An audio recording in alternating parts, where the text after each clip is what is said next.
First of all, I have to apologise because, as you know, I didn't bring my guitar. So, I just want to say a huge thank you to the Universal Peace Federation for inviting me tonight, to the team, Robin, guitar, and so many of you who've been just incredible. I just want to say a few words, if I may, before we do the awards and why they're so important.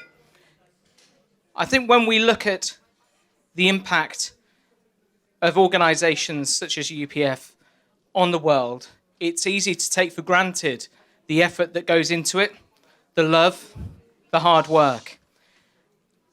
And I have to admit, I was rather touched earlier, and I don't want to be too sombre, but when we had the beautiful music being sung about the songs of Dame Vera Lynn, I did find myself have a small tear in my eye, and I'll explain why.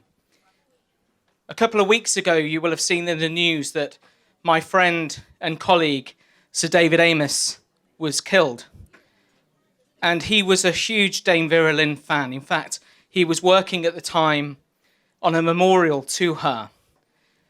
And I remember sitting in his office just a few weeks ago, before this tragic event, talking about his joy for this memorial that he wants to bring to the world about Dame Vera Lynn, and talking about the impact her words, as was said earlier, the importance of words, meant at the time to bring ultimately peace to the world after a brutal war. And when I was listening to the music earlier, it occurred to me that actually the words that David often talked about were words of kindness. But his death brought to mind that peace and democracy is hard fought. It doesn't happen overnight. It doesn't happen through apathy. It doesn't happen through doing nothing. It happens because when we get together, when we do the right thing, when we look past our differences, when we try and do good to others, we can bring peace to the world. And when I look at all of you tonight, from all different backgrounds, all different stories, it reminds me of another quote, that in life, we are all just stories. Make yours an inspirational one. And when I look at young people and the work that you want to do with children, I look at what we're doing in Watford. One of my pledges as an MP was to train, or is to train, 1,000 mental health first aiders. And we've currently just hit, I believe, 300 people with that. We've actually trained 300 already towards that target. But the reason why for me it was so important was because actually it's about learning not just to speak, but to listen to others, to understand their stories, to hear why they are different.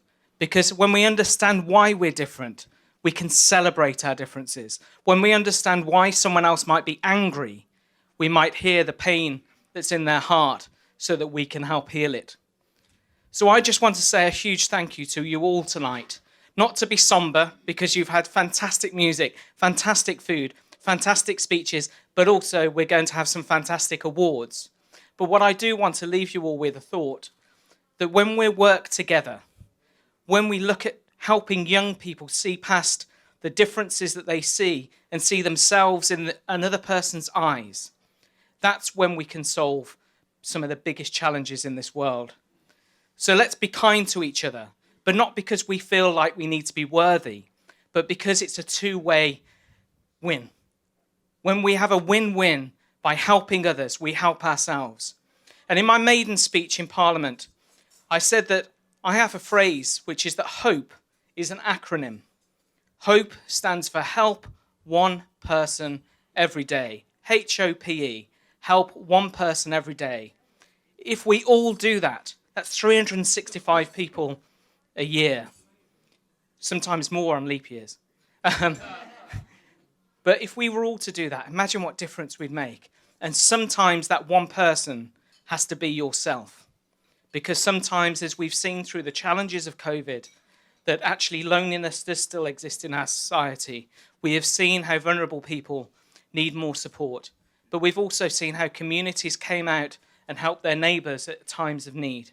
So I would just like to finish, because I'm conscious that I'm sure the Master of Ceremonies will be saying, please hurry up now, watching his watch.